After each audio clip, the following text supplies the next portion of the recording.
Pemirsa Putar-Putar ketemu lagi, dan saat ini saya berada di kawasan Desa Benteng, Kecamatan Ciampea. Sepanjang perjalanan tadi saya lewat ke sini, ternyata di Desa Benteng Kecamatan Ciampea ini masih banyak potensi-potensi alam yang dikembangkan oleh masyarakat. Nah, diantaranya adalah di kanan kiri tadi masih banyak perkebunan-perkebunan, ada perkebunan singkong, kemudian tanaman sayuran dan lain sebagainya. Saya di sini berada di kawasan perkebunan jambu. Nah, sebelum kita ngobrol tentang apa saja potensi jambu yang dikembangkan di sini, saya nanti akan menemui pimpinan di wilayah ini, yaitu ketua RW-nya. Nanti kita akan ngobrol-ngobrol apa saja potensi yang dikembangkan di sini, karena yang saya dengar di Desa Benteng ini memiliki beragam potensi dari masing-masing RW. Jadi tiap RW itu punya unggulan tersendiri. Ikuti saya terus untuk mengetahui potensi apa yang ada di daerah ini.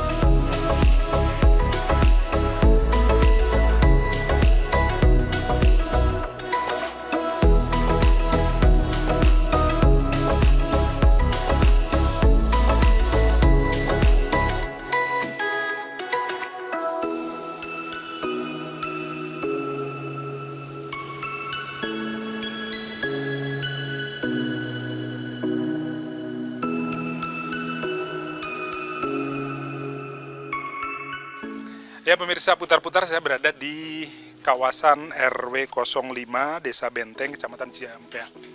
Dan di sini, seperti saya sebutkan tadi, adalah kawasan perkebunan yang dikembangkan oleh ke RW-an 05 ini. Untuk mengetahui lebih lanjut tentang apa saja potensi di RW 5 ini, kita temui Bapak RW-nya. Kita cari, karena kan tempatnya luas, ini harus muter-muter. Garut. Assalamualaikum. Waalaikumsalam warahmatullahi wabarakatuh. Punten mengganggu ini Oh iya Pak. dengan Bapak RW. Betul Pak, betul. Ya. Punten Pak RW siapa Pak? Pak, kalau sehari-hari saya dipanggil Iwan Pak. Kalau Iwan. asli mah Ridwan, kalau di KTP mah ya Pak. Oh, Pak Ridwan, Iya. panggilan sayangnya Pak Iwan. Panggilan sehari-hari. Sehari-hari. Ya, betul. Dengan Pak Lukman. Pak Lukman. Ya, Ini lagi ngobrolin apa nih ngomong-ngomong? Ya. Pertanian aja. ya saya mau hidup Pak. Bisnis kecil-kecilan Pak. Bukan kecil-kecilan atau kalau selega ini mah gitu kan. Kecilan dah. Nyambung silaturahmi gitu Pak. Pak Iwan kebetulan ketua RW di RW 05 Desa 05. Benteng. Ya Pak. Nah, boleh saya dong ngobrol-ngobrol nih Pak Iwan nih. Oh iya Pak. Pak, saya kan tadi perjalanan ke sini tuh melihat potensi wilayah RW 5 berarti ya, ini luas banget ya, ada masih hijau-hijau, masih banyak tanah-tanah yang kosong. Nah, yang dikembangkan sama Pak RW 05 ini apa Pak di sini, di RW 05 ini? Baik Pak. Saya flashback ke belakang dulu ya terkait masalah wilayah kami, khususnya RW 5 di Desa Benteng. Emang RW 5 ini merupakan salah satu wilayah yang paling luas Pak di Paling antara luas. RW yang lain. Dan petani itu kebanyakan kita kan di pertanian, usahanya ya sekitar 70% lah masyarakat khusus wilayah kami itu di bidang pertanian.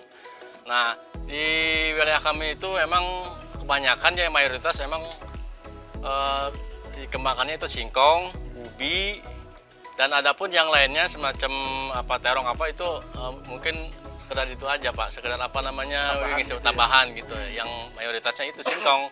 Banyak kan kita keluar itu kesebutnya kampung kasapa Pak. Oh, Ya, kampung kasapa itu kan kalau dalam itu kan singkong. bahasa ilmiahnya. Ya, gitu. Oh, Ya, kampung Kasafa gitu. keren juga ya, kampung Kasafa. Padahal kampung singkong. Daun singkong. Lembur betul. sampe. Keren. Ya, Terus ya. kemudian memang masyarakatnya udah terbentuk di dunia pertanian ya Pak ya. Betul, iya. Nah, program-program yang Bapak terapkan di sini misalnya dengan membentuk kelompok-kelompok atau gimana nih Pak? Ya. Jadi di wilayah kami Solima ada 3 kelompok ya yang Ya. terbentuk. Nah di sini di Di wilayah kami itu kan ada 6 RT Pak, Ya. RT 1 sampai RT 6. Dan khusus di RT 1 dan RT 2 kelompok kami adalah kelompok Cahaya Tani. Cahaya Tani. Cahaya Tani namanya Pak. Oke. Ya. Nah, saya berpikir dan istilahnya gimana caranya kalau singkong kan itu lama Pak ya.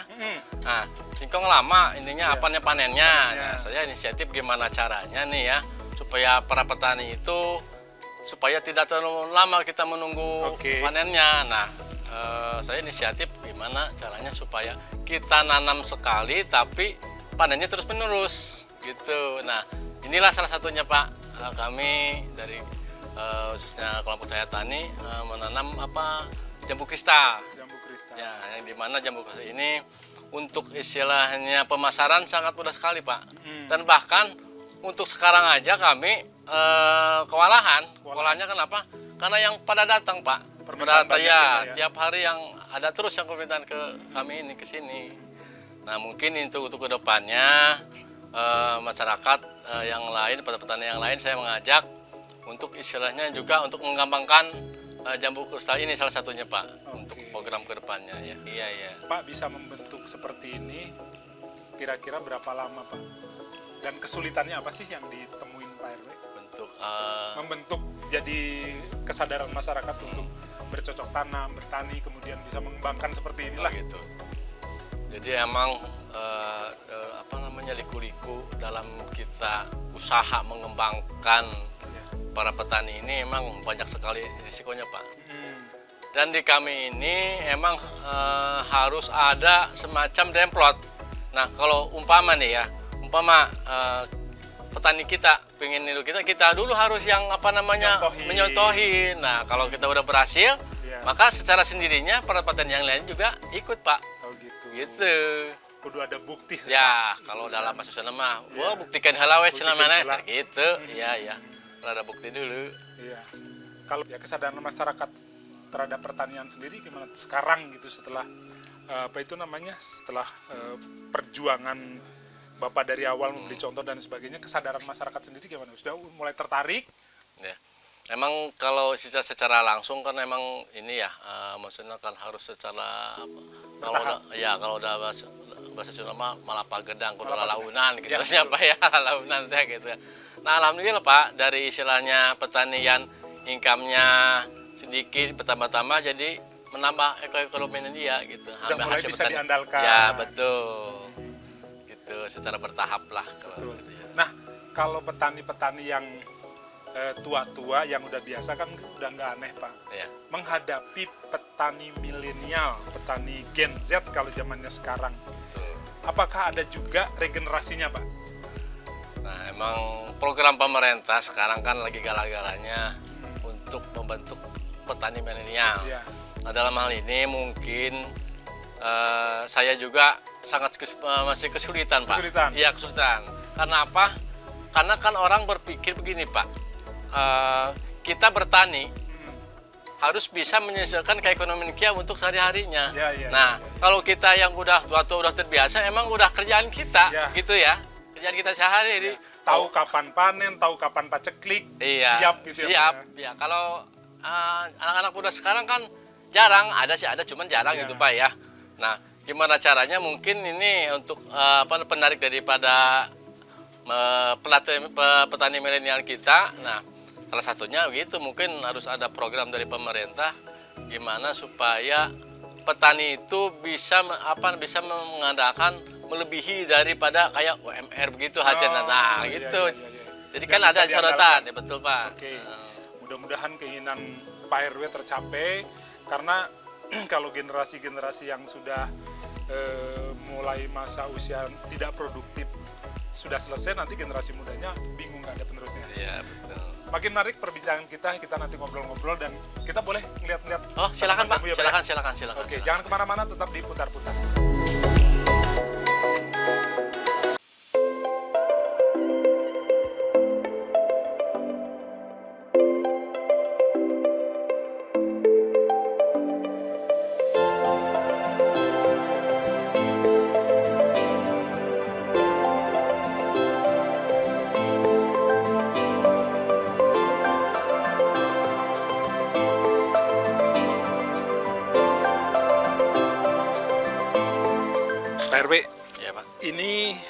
luas tanaman jambu kristal ini berapa luas? Luas keseluruhan itu 5.000 meter, Pak. 5.000 Ya, meter. 5.000 meter. Ada berapa pohon nih, Pak? Kurang lebih 300 pohon. 300 pohon. Ya, 300 pohon. Nah, Pak Iwan selain Pak RW juga ketua kelompok. Iya, betul, Pak. Ketua kelompok juga. Yang nanam jambu kristal ini cuman Pak Iwan doang atau ada anggota kelompok yang lain? Ada, Pak, ada 3 orang anggota SADA, ada yang di bawah sebelah sana pohon jambu kristal juga, dan ada yang sebelah kiri saya itu, cuman dia bentuknya jambu apa yang gede-gede itu jambu Bangkok. jambu Bangkok. Oh, jambu Bangkok. Iya, jambu Nah, Bangkok. Pak, kalau kalau jambu kristal ini dari kapan Bapak nanamnya? Ini sekitar udah 3 tahun, Pak. 3 tahun. 3 tahunan. Memang setelah Bapak jadi RW atau Sebelum jadi RW emang udah nanam, Pak. Udah nanam? Ya, cuman belum banyak. Oh, belum banyak. Karena sudah jadi RW, saya jadi RW dikembangkan lah gitu, Pak, ya. merangkap jadi ketua kelompok semakin dikembangkan, Ya, diperbanyak Oke, katanya. diperbanyak. Nah, berapa lama Pak dari nanam jambu kristal ini dari celep nanam sampai bisa panen pertama?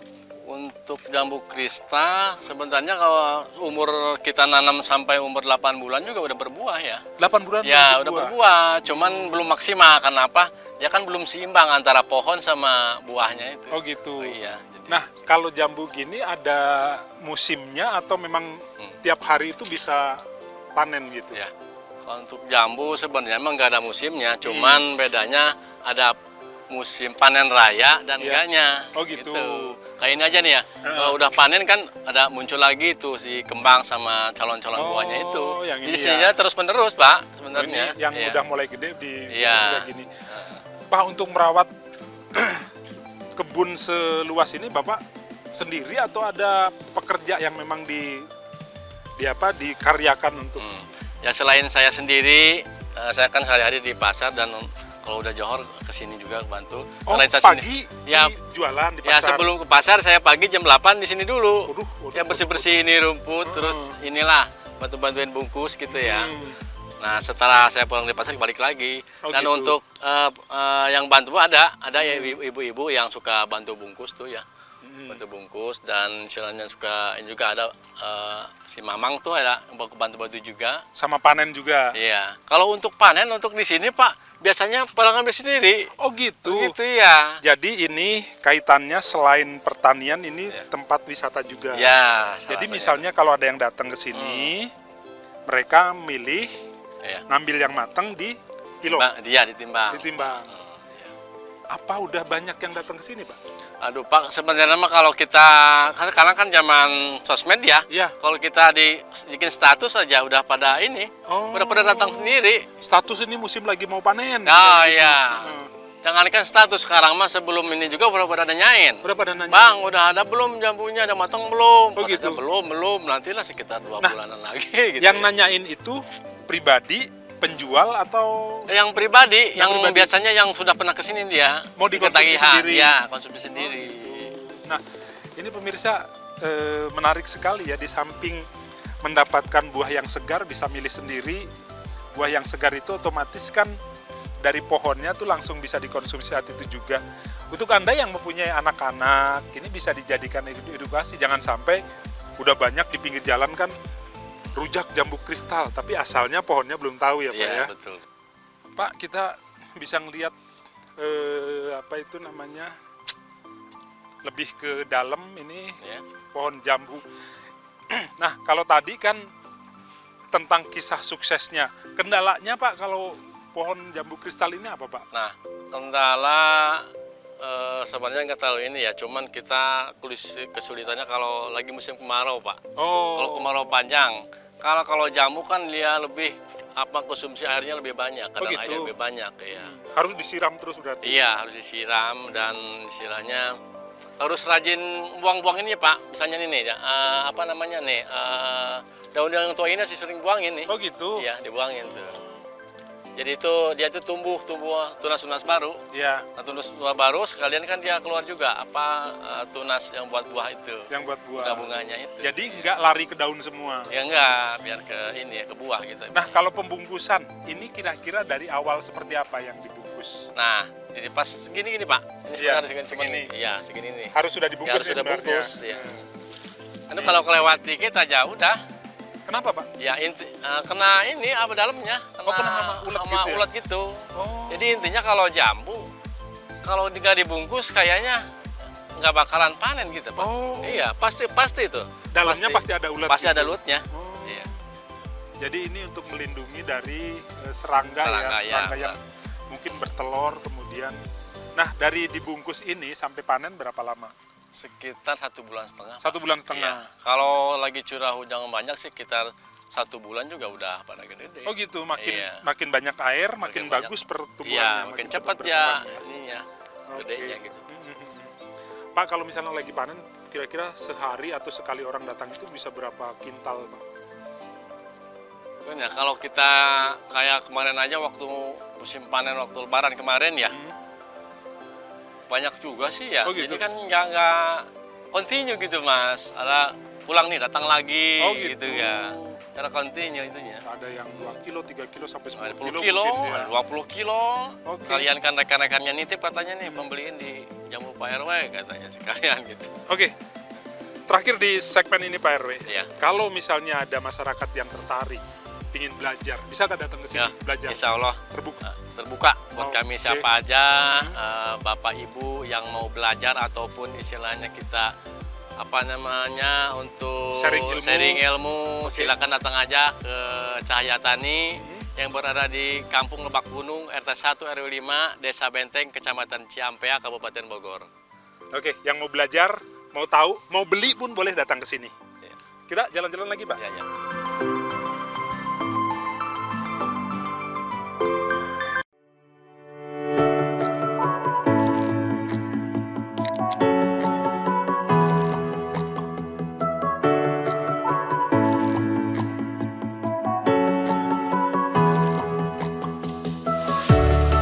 Wah, seru juga Pak ya, kalau di bidang pertanian ini tidak hanya menghasilkan, ternyata bisa buat mengurangi rasa stres ya Pak ya? Ya betul, salah satunya itu. Iya. Nah Pak, perkembangan kedepannya kira-kira Iya. kan nggak mungkin Pak RW puas dengan pertanian kayak gini aja.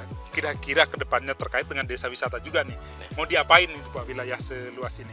Nah, saya kedepannya insya Allah berencana untuk mengembangkan salah satunya domba, ikan juga, Ya. ikan, dan nanti sapi juga, nanti Sapi juga. ya, nanti. Nah, salah satu realisasi dan untuk permulaan di sini saya udah bikin kolam-kolam Pak.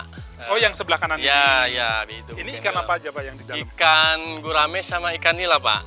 Ini udah maksudnya udah produktif juga, udah dijual juga. Iya, untuk sementara ini untuk kan baru pengembangan Pak. Iya. Jadi sementara anak-anaknya kita pindah-pindahin dulu ke kolam-kolam yang lain. Oh gitu. Itu ya, kedua ada itu kolam-kolam yang ini ya. Hmm. Buat nanti kalau udah banyak baru kita kita jual keluar Pak. Dikomersilkan. Iya, betul. Oke. Ini pembesaran atau memang pembibitan, Pak? Untuk sementara pembibitan dulu. Nah, nanti kita kalau kolam-kolam kita udah penuh, nanti insya Allah kita jual lah keluar gitu ya. Oke. Oh ini. Iya. Ini ada berapa kolam Pak yang dipersiapkan sementara ini? Semuanya ada 12 kolam. 12 kolam. Ya, 12 kolam, cuman yang agak kecil 1, 2, 3, 4, 8, 10 kolam Pak. 10 kolam. Ya, yang agak besar 2. Nah, kalau di sini ini kan kolam itu kaitannya sama air. Airnya Ya. gimana Pak? Nah, kami untuk ikannya kan kalau untuk ikan gurame sama nila kan nggak terlalu siklus air. Oh jadi airnya itu nggak harus diganti Nggak kayak harus, ikan mas gitu ya? Ya begitu. Nah, untuk gurame ini kan kuat ya airnya walaupun jarang Oke, diganti. walaupun jarang juga masih bisa gitu. Iya. Nanti ke depannya misalnya ikan-ikannya udah gede, ini mau dijual ikan utuh kayak gitu atau mau ada jasa memasak di sini kemudian bisa makan di sini? Nah, gitu Pak. Nanti jika saya planningnya begitu. Begitu. Kalau umpama pada gede, kan sering ada yang kunjungan tuh. Sekalian katanya paketnya, Paket katanya. makanan. Ya, kami gitu. gurame sama ikan nilainya udah siap. Siap, Jadi kita siap. sedain udah matang lah Pak ya, gitu. Lalapannya juga ada di sini. Nah, lapannya. Mantap, Salah, mantap, gitu mantap. Pak. Ke depannya. Fasilitas lain Pak yang kira-kira mau disiapin ini di sini kan nggak menutup kemungkinan nih keluarga, nih rombongan juga akan Iya, iya. banyak ke sini. Iya. Itu apa kira-kira Pak?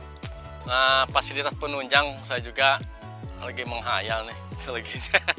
Dan mudah-mudahan Nggak apa-apa. mudah-mudahan kita terrealisasi Pak. Semua proyek ya. gede itu dari hayalan dulu Iya, Pak. iya, Pak. Hayalan Amin, amin. bari jeung masuk akal gitu Amin, Pak, ya. amin, amin. Hayalannya Pak Iya, RW iya, masuk iya. akal gitu kan, modal ada, Iya. luas tanah juga ada. Iya. Hayalannya apa Pak? Boleh dapat Ya, bocoran? hayalan saya insya Allah kalau ada rezeki dan diridhoi, saya pengen punya kuda Pak. Punya kuda. Kuda. Jadi kalau ada pengunjung, gitu kan ada anak-anaknya sekalian kita berkuda, Oke. karena dan lahan kami itu kan misalkan ya di luar juga luas. Oke, oke. Sampai ke jembatan sono kita bisa keliling-keliling gitu Bikin Pak. trek ya? Ya, bikin trek itu. Terus sama delmannya juga kita ingin punya gitu Pak. Mantap, mantap, Kedepannya. mantap. Kebayang sih, kebayang. Ya, Dan gitu hayalan, lah. hayalan yang indah itu. Amin, amin. Luar amin, biasa. ya, ya. Kita Nah. bertahap lah Pak ya. Amin, mudah-mudahan terlaksana. Nah, ini Ya. tadi ikan udah, Iya. sekarang domba ya Pak ya? Ya, nah, alhamdulillah kami sementara ini ada domba nih ya. Dan kedepannya juga kami ingin membudidayakan berbanyak. Sementara gitu? ya. Sementara ini kan kami baru punya 7 ekor. Nah, cuman indukannya kan banyak tuh ya. Oke. Nanti mungkin tahun depan kita nambah lagi. Diperbanyak lagi. Iya, ya? nambah lagi kandang-kandangnya juga, Pak. Kan Oke. bertambah. Jadi mungkin nanti kedepannya tidak hanya dijual kayak seperti ini, mungkin juga buat edukasi juga Pak ya? Ya, salah satunya edukasi juga, disambil kita nanti buat jual yang jantanan buat kayak lebaran haji gitu ya. Iya. Ya, lebaran haji gitu, Benar. kurban. Kurban. Ya, ya. Nah Pak, harapan Bapak nih sebagai ketua kelompok, sebagai petani terhadap pemerintah, mungkin apa bantuan yang diharapkan, dukungan apa yang dibutuhkan gitu Pak? Begitu ya. Kami di sini sebenarnya sebagai petani masih kesulitan dalam masalah pemasaran. Pemasarannya. Dalam arti pemasaran itu stagnasi daripada harga jual. Oh iya. Nah, iya. Kami di sini kadang-kadang kan kalau kita hasil panen kita bagus, harga anjlok. Nah, saya berharap pemerintah ikut andil lah untuk menstabilkan harga hasil daripada panen kami ini. Khususnya komoditas yang lain ya. Iya. Untuk sementara jambu kisah kan alhamdulillah kita Aman, aman kalau ya. gitu. Nah, untuk komoditas yang lain nih, untuk misalnya para petani kita supaya ada pegangan ataupun harapan ke depan. Oh, kalau nanam berarti harga sanu udah kita ada ada udah ada kepastian Ada gitu untungnya, ya. Ya, itu ada kelebihannya. ya kalau sekarang kan panen lagus ada anjlok. Betul. Kita petani gitulah ya. Lagi panen banyak, harganya anjlok. Iya, Kalau iya, iya. giliran agak susah aja, Hmm. harganya rada tinggi Iya. ya. Sementara kebutuhan terhadap pupuk, tenaga Ya, kerja dan sebagainya betul. kan. Pupuk kan semakin mahal sekarang. Subsidi kan Oke. kurangi gitu Pak ya. Baik, mudah-mudahan keinginan dari Bapak Ketua Kelompok sekaligus Pak RW juga terlaksana dan sukses selalu. Hayalan-hayalan dan impiannya juga terlaksana. Mudah-mudahan semakin sukses. Dan Amin. hatur nuhun udah diajak keliling-keliling Iya, iya. di sharing ilmu. Saya juga tambah wawasan untuk Anda yang di rumah, yang mau jalan-jalan, gak usah mahal-mahal, datang ke sini di Desa Benteng RW RW 5. RW 5 RT 2. RT 2. Kampung Pokoknya kelompok tani Cahaya Cahaya Tani Pak ya. Tani, Cahaya Oke, Tani. datang langsung ke sini Iya. bisa. Atur nuhun, terima kasih Pak. Ya Pak, ya Pak. Ya, mudah-mudahan semakin sukses. Nah, seperti tadi saya diobrolkan sama Pak RW, selain permodalan dan kebutuhan-kebutuhan lain, yang paling mengkhawatirkan adalah kurangnya minat generasi muda untuk menekuni dunia pertanian. Padahal kalau ditekunin secara serius, dunia pertanian juga bisa menjanjikan daripada Anda kerja kemana-mana, jauh dan lain sebagainya. Di sekeliling Anda masih menjanjikan lahan kerja yang bisa Anda eksplor dan bisa kembangkan untuk menjadi tumpuan dari kehidupan Anda. Terima kasih sudah mengikuti saya di acara Putar-Putar. Sampai jumpa dan wassalam.